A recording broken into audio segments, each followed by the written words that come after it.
Los Angeles, California, Inosanto Academy, Chinatown, March 17, 1967, Thursday afternoon, 3:30 p.m. The air inside the academy is thick with sweat and concentration. 20 people train on tatami mats scattered across the space. Some practice kicks, others work hand movements, some simply observe. But everyone stops when the door opens and 3 men enter. The first is Dan Inosanto, owner of the academy, respected instructor and close friend of Bruce Lee. The second is Bruce Lee, 70 meters tall, 61 kilos, already known in Hollywood for his revolutionary Jeet Kune Do demonstrations. The third is a man no one in the academy recognizes. Tall, about 1.85 meters, 95 kilos of compact muscle, dark hair, calm eyes, huge hands. He wears a simple white kimono, without emblems, without colored belts, just pure white. Dan Inosanto raises his voice. Everyone, attention. I want to introduce a special visitor. This is Helio Gracie Jr., son of Helio Gracie, one of the founders of Brazilian Jiu-Jitsu. He's visiting us from Brazil for a demonstration of the gentle art. The academy murmurs. Brazilian Jiu-Jitsu. Most have never heard of it. Japanese Jiu-Jitsu, yes. Judo, yes. Karate, Kung Fu, Taekwondo. But Brazilian Jiu-Jitsu? Something new, something unknown. Bruce Lee observes the Brazilian with interest. In the last 5 years, Bruce has challenged everything in the world of martial arts. He broke traditions, blended styles, created his own philosophy. He believes that most martial arts are stuck in meaningless rituals, in movements that don't work in real combat. He has proven this repeatedly. He has knocked out karate masters. He has outsped kung fu champions. He has demonstrated that his Jeet Kune Do, his formless art, is superior because it is practical, direct, efficient. And now there is this Brazilian, this practitioner of an art that Bruce has never studied. An art that, according to Dan, is based on fighting on the ground. Bruce steps forward. His English has a distinct Cantonese accent, but is clear and confident. Mr. Gracie, it's an honor. I've heard of the Gracie family. You have a formidable reputation in Brazil. Helio Jr. makes a slight bow. The pleasure is mine, Mr. Lee. Your reputation has reached Brazil. They say you are the fastest man in the world. Bruce smiles. That kind of adulation no longer impresses him. Speed is useful, but speed without purpose is just movement.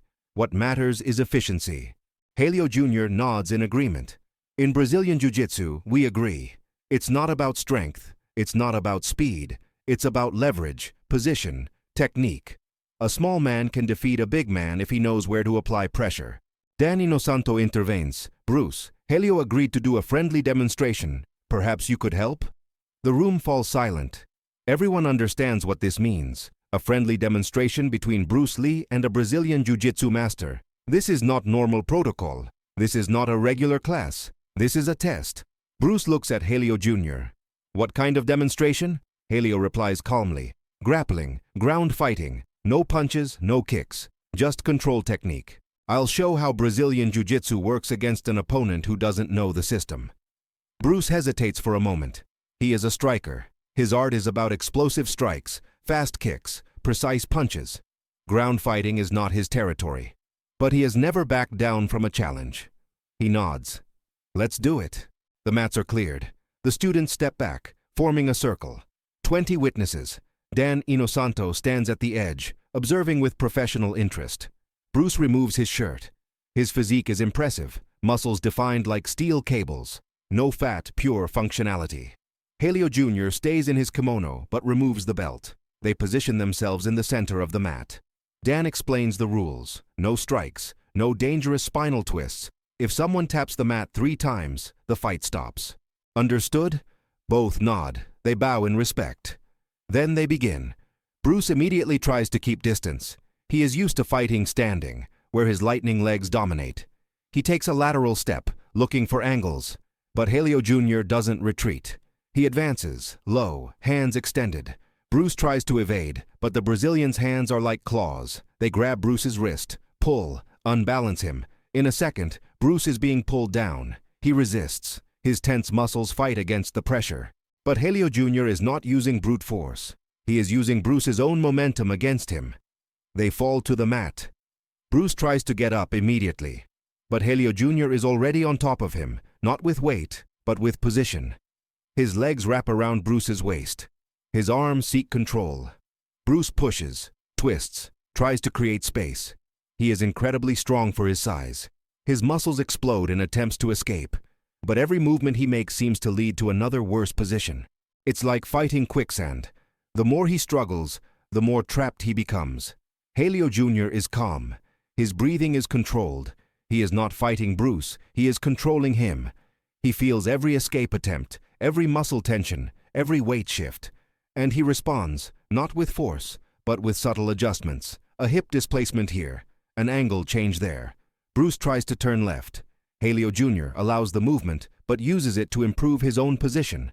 Now he is on Bruce's back. His legs are wrapped around Bruce's waist in a position that Jiu-Jitsu practitioners call rear mount. Bruce senses the danger. He can feel Helio Jr.'s arms seeking his neck. He tucks his chin, protects his throat. He won't allow a choke. His hands grab the Brazilian's arms, keeping them away. His muscles tremble with the effort. Helio Jr. doesn't insist on the choke. Instead, he changes. His hands slide down. One hand grabs Bruce's right wrist. The other slides over Bruce's shoulder. And then, in a movement that takes less than 2 seconds, Helio Jr. spins his own body, extends his legs, falls backward onto the mat pulling Bruce with him, and traps Bruce's right arm between his own legs. The position is called Juji-gatame in Judo, armbar or arm lock in the West. In Brazilian Jiu-Jitsu, it is one of the most fundamental submissions. Helio Jr.'s thighs are pressed against Bruce's shoulder and chest. The Brazilian's hip is elevated, pushing against Bruce's elbow. Bruce's arm is completely extended, trapped, hyperextended. Every muscle fiber in Bruce's arm is stretched to the limit. The elbow ligaments are under extreme pressure. Bruce tries to bend the arm. He can't. The leverage is perfect. He tries to pull the arm out. Impossible. Helio Jr.'s entire body weight is controlling that single limb, and then Helio Jr. increases the pressure. Just a little. Just a small additional push from the hip, and the pain explodes in Bruce's elbow like lightning. It's not muscle pain, it's not fatigue. It's the sharp, terrible pain of ligaments being stretched beyond their limit, of joints being forced in directions they weren't designed for. It's the pain that comes with the absolute certainty that if the pressure continues for another half second, something will break, something will tear, and the career ends here, on this mat, on this Thursday afternoon. Bruce Lee screams. It's not a scream of effort. It's not a martial arts ki. It's a visceral scream of pure, involuntary pain. It's the sound of a body telling the brain it's in mortal danger. It's loud. It's high-pitched. It's shocking. The entire academy freezes. 20 people stop breathing. They have never heard Bruce Lee make a sound like that. They've seen him knock out opponents. They've seen him absorb punches without blinking. They've seen him train until collapse without complaining. But they've never heard this. This scream of uncontrolled pain. Bruce's left hand taps the mat. Once, twice, 3 times. The universal sign of submission. Helio Jr. releases immediately. He opens his legs, frees the arm, rolls away. Bruce lies on the mat, holding his right arm against his chest. His breathing is heavy. His face is red. Sweat drips down his forehead. He stares at the ceiling, processing what just happened. Helio Jr. stands up, extends his hand. Bruce stares at it for a moment, then accepts it. The Brazilian helps pull him up. Bruce is on his feet, but unsteady. He rotates his right arm carefully, testing. The pain is subsiding, but the sensation remains. The sensation of being completely helpless. The sensation that no matter how strong he was, no matter how fast, he had no answer for that. Dan Inosanto approaches. "Are you okay?" Bruce nods, but doesn't speak. He is looking at Helio Jr. with an expression the students have never seen before. It's not anger, it's not shame, it's fascination. It's the look of a student who has just discovered there is an entire world of knowledge he was unaware of. Helio Jr. bows. "Mr. Lee, you are incredibly strong and fast, but strength and speed have limits. Leverage has no limits. With the correct technique, a weak man can control a strong man. A slow man can trap a fast man. Because on the ground, it's not about who is stronger, it's about who understands positions better." Bruce finally speaks. His voice is hoarse. "Teach me." Helio Jr. smiles. "With pleasure." The next 90 minutes are a revelation. Helio Jr. demonstrates the basic principles of Brazilian Jiu-Jitsu. How to use your own body weight as leverage, how to escape from inferior positions, how to control a larger opponent without using strength. how to find vulnerable joints and apply precise pressure. Bruce absorbs everything like a sponge. He asks questions, he tests theories, he tries and fails and tries again. For the first time in years, he is the beginner, and he loves it. When the session ends, Bruce and Helio Jr. sit in the corner of the mat, talking. Bruce is thoughtful. I've spent my entire life studying combat. I studied Wing Chun, Western boxing, fencing, Muay Thai. I thought I understood all the possibilities. But this is completely different. It's like chess. Every move creates options. Every position has counters. Helio Jr. nods. Exactly. In Brazilian Jiu-Jitsu, we call it the game, because it's strategic. You think 3 moves ahead. You anticipate the opponent's reactions. You create traps. Bruce rubs his right elbow. It still hurts. And this works against anyone? Against any size? Helio Jr. answers without hesitation. My father, Helio Gracie, weighs 63 kilos. He has defeated men of 130 kilos using these techniques. In Brazil, we do open challenges. Vale tudo. No rules. And Brazilian Jiu-Jitsu wins consistently because most fights end on the ground. And on the ground, technique beats everything. Bruce is quiet for a long moment. Then he looks directly into Helio Jr.'s eyes. I want to incorporate this into Jeet Kune Do. Can I study with you? How long are you staying in Los Angeles? Helio Jr. smiles. 2 weeks. Bruce nods. Then we'll have 14 days for me to learn as much as possible. Helio Jr. laughs. Mr. Lee, Brazilian Jiu-Jitsu takes years to master. I can teach you the fundamentals, but that's just the beginning.